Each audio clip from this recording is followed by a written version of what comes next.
All right, so I'm in my backyard here, and that was Jack leaving the frame. He's my photo assistant. And this is my little rock garden I have here with flowers coming out. And I wanted to shoot the chicks and hens because one is flowering here. Now, I usually have a nice big group of chicks and hens here, but over the winter time, they've died off for some reason. But one is flowering, and these flowers are really tiny. I mean, the size of my thumbnail, really, really small. So with the standard macro lens, I wouldn't be able to fill the frame with it. So I added on the NiSi filter, close-up filter, which will take my 1:1 Tamron 90mm lens to 2:1. So it'll double the magnification. And that allows me to get in really close and fill the frame with that small, tiny flower.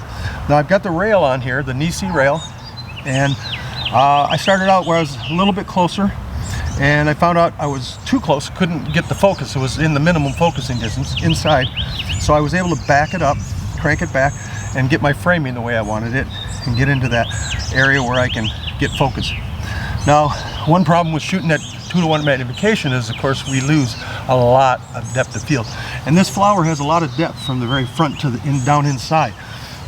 So I'm not gonna get everything totally in focus, even at the highest f-stop, which I'm gonna shoot f64. But I'll get most of it in focus. And with some sharpening and post-processing, I'll get it sharpened up.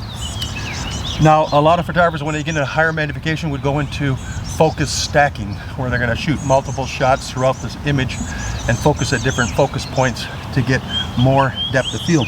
But I'm going to try to do this with one shot. So again, I've got it framed up and it's working pretty good. I've got the focus set. Got my exposure set. And we'll check it. It looks good. All right, so a lot of fun when you start to get into the 2:1 magnification. You get into really small stuff. I got really tiny flowers in here, and so I'm going to do a lot of fun with fun stuff with this lens added on to my Tamron 90mm to get into places where I wouldn't get with my normal lens. So really, really nice little flower, and I think it's going to come out pretty good.